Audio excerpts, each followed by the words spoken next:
En este lugar, el cráter del Nanocau, llamado en las leyendas Cotepoco Uria Jaumaca, es donde se encontraba en algún momento el último toromiro de Rapa Nui, una especie de árbol endémico de la isla, un árbol que ha dado mucho que hablar a la ciencia, que ha dado mucho que hablar a los estudiosos de la escultura de Rapa Nui y que estuvo presente acá. La historia del último espécimen está documentada en una fotografía tomada por la expedición franco-belga dirigida por Alfred Métraux en la década de 1930, una fotografía donde también aparece una conocida mujer de la isla y documenta este árbol que podría ser clave para la reintroducción del toromiro algún día aquí a Rapa Nui. Es lo que vamos a ver ahora en Arin Ahora.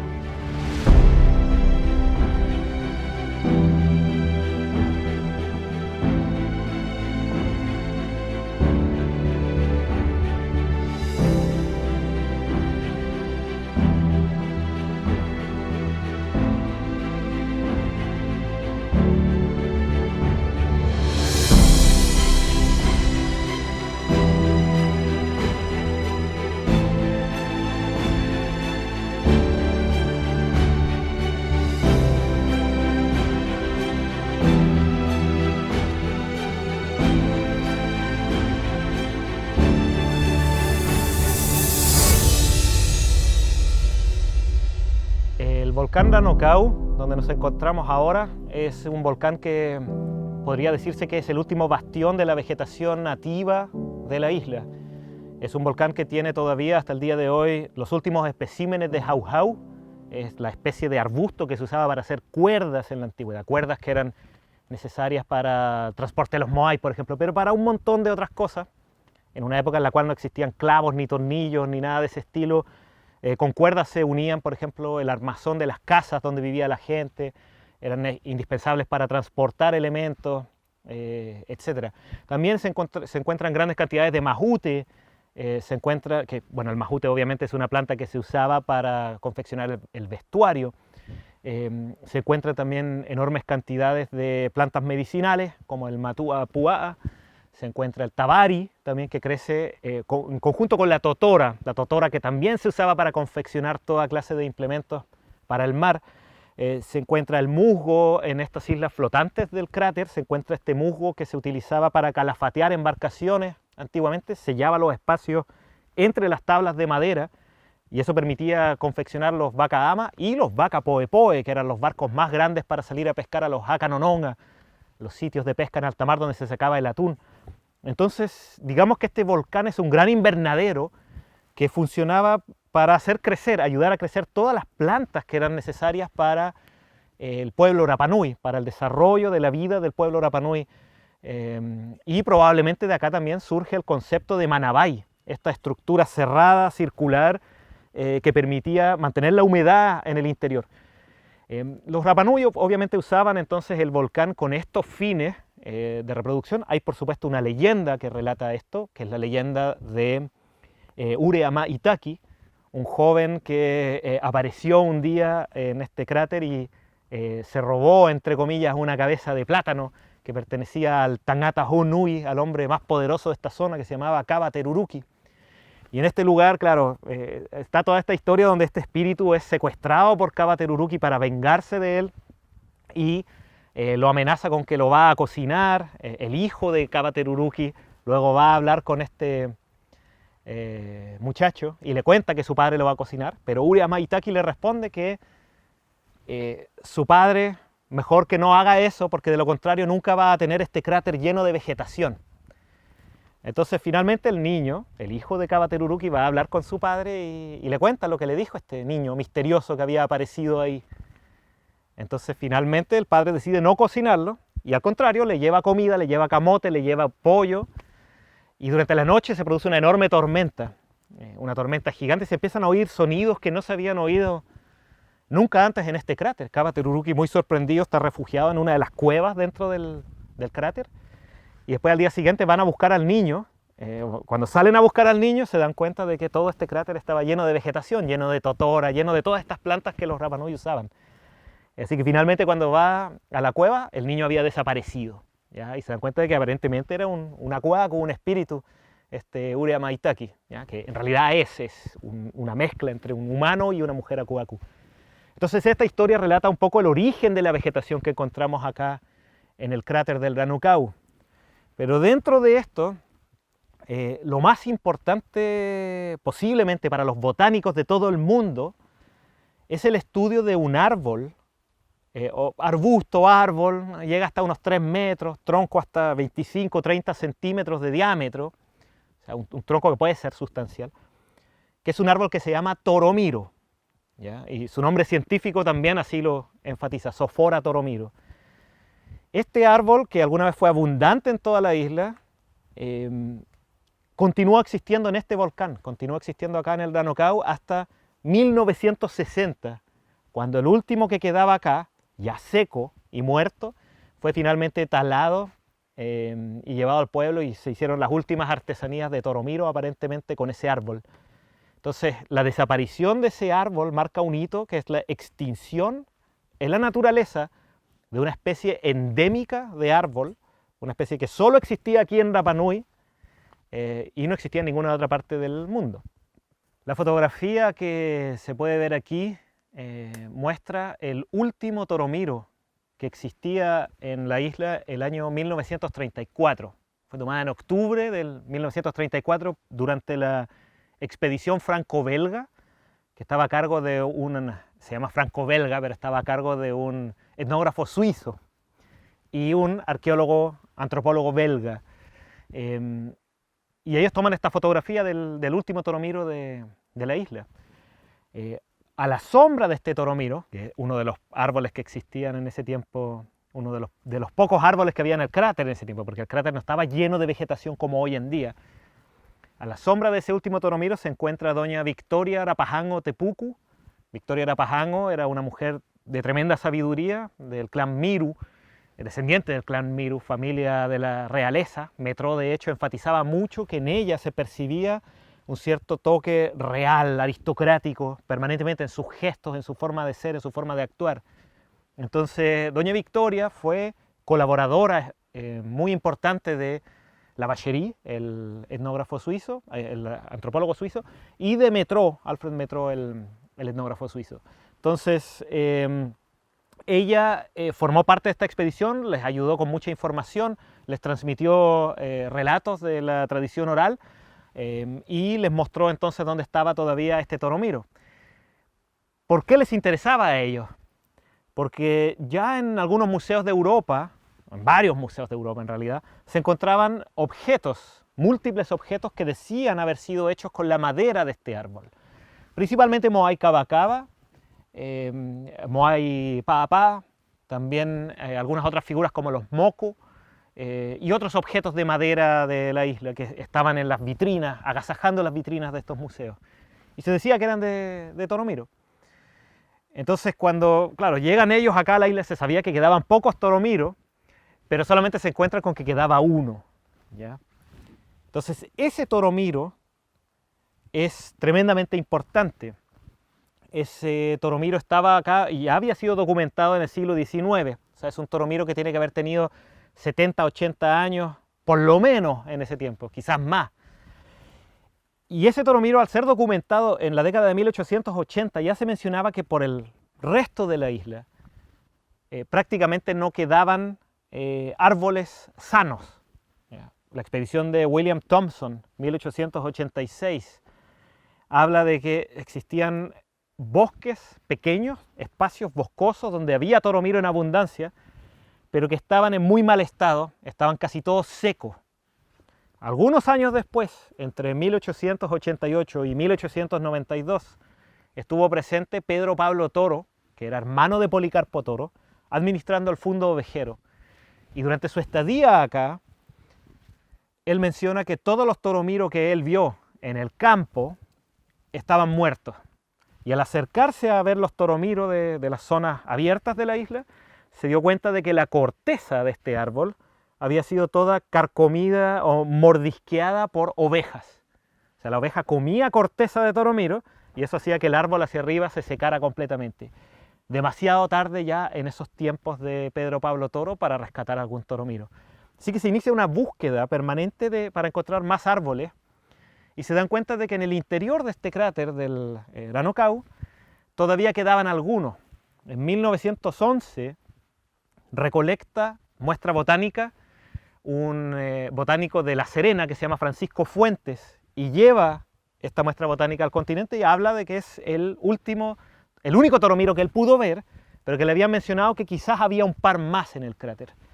En 1917 viene otro botánico, un sueco que se llama Carl Skogsberg, y él también trata de buscar los otros toromiros, pero no los encuentra, y solamente encuentra el toromiro que aparece en la imagen. Y así lo mismo ocurre en los años posteriores. Skogsberg lleva semillas a Suecia, que se plantan en Gotemburgo. Catherine Routledge, un par de años antes, también lleva semillas a Inglaterra y se plantan en los jardines de Kew en Londres, jardín botánico allá. Entonces tenemos algunos retoños de estos toromiros que se plantan algunos años después, las semillas se hacen germinar allá.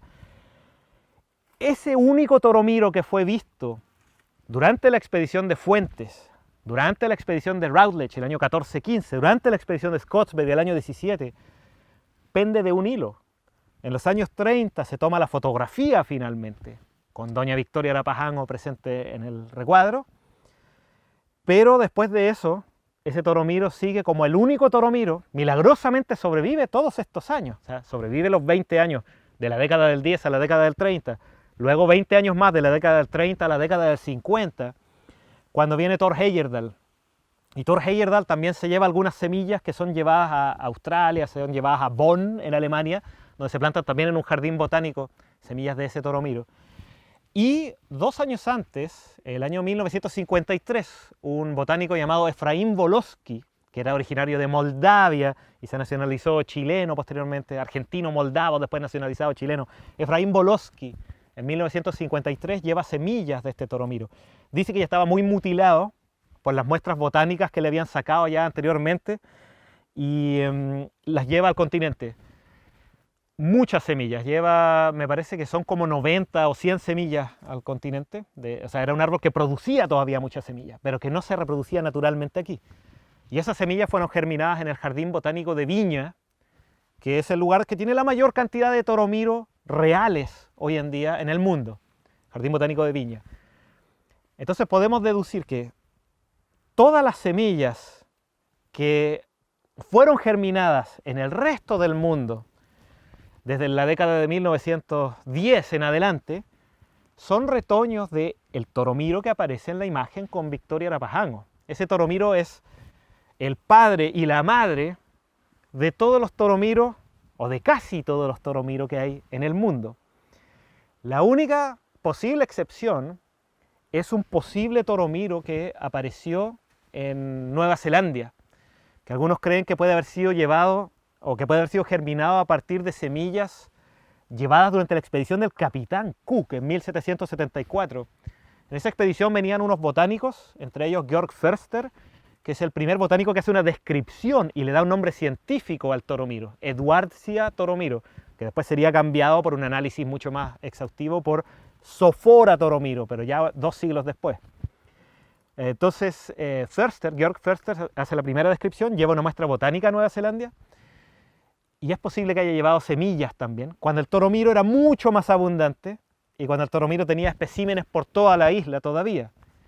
Entonces, si es que ese árbol resulta ser un toromiro puro, es posible que haya más variabilidad genética, pero si no, al ser todos estos árboles descendientes del mismo, único, último árbol que crecía aquí en el Ranokau, es muy difícil darle diversidad a este árbol, darle variabilidad genética, hay que esperar que empiecen a mutar, es mucho más complicado, y eso hace que si ese árbol no tiene una genética que le permita sobrevivir bajo las actuales condiciones de Rapa Nui, es muy difícil que ese árbol produzca descendencia capaz de sobrevivir bajo las actuales condiciones del suelo de Rapa Nui, un suelo que ha cambiado mucho, ha cambiado el pH, ha cambiado la composición química, ha cambiado la vegetación que lo rodea, ha cambiado absolutamente todo. Entonces es complicado. El futuro del toromiro se ha tratado de reintroducir docenas de veces, pero todavía se está a la espera de una reintroducción exitosa de esta especie